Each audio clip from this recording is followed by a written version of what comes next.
போடுவார். வெத்தலை போடுறதுக்கு வெத்தலை இல்லை. முருகனுடைய படத்தை பாட்டார். முருகன் ஆண்டி கோலத்துல இருக்கான். ஆண்டி இருக்க முருகன் அவன்கிட்ட என்ன இருக்கும்? ஏதாவது இருக்குமா ஆண்டி முருகன்ட்ட? அவன்கிட்ட தான் எல்லாமே இருக்கு. யார் ஆண்டி முருகனை வீட்டுல வச்சு பூஜை பண்றாங்களோ அவனை அரசனாக்காம விட மாட்டான் முருகன். அது ஒரு சூட்சுமம். நிறைய பேர் ராஜலங்கார முருகன் படத்தை வச்சிருப்பாங்க. அதுல ஒரு ஆசை என்னது, நம்மளும் ராஜா மாதிரி இருக்கணும். பழனி மலையில ஏறும் போதே கேட்கிறானே, மேல சாமி எப்படி இருக்கிறாரு, அப்படி இருக்காரா? ராஜா வாயில குறி சொல்லக்கூடாதான். ராஜலங்காரத்தில் இருக்காரா, ஆண்டியா இருக்காரா? ஆண்டியா இருக்காருன்னு சொன்னா புடுன்னு கீழே இறங்கிடலாம். இதுக்கு முன்னாடி என்னமோ டாடா பிர்லாவா இருந்த மாதிரியும், இதுக்கப்புறம் தான் முருகனை பார்த்து அப்படி ஆகிற மாதிரியும் அப்படி எல்லாம் கிடையாது. இன்னைக்கு நிறைய பேருக்கு ஒரு விஷயம் தெரியும்.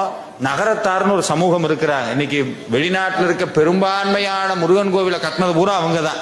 அந்த கோயில்ல அவங்க வழிபடுறது பூரா யாருன்னா ஆண்டி முருகனை தான் பூஜை பண்ணுவாங்க. அவங்க தான் இன்னைக்கு செல்வ குவியலினுடைய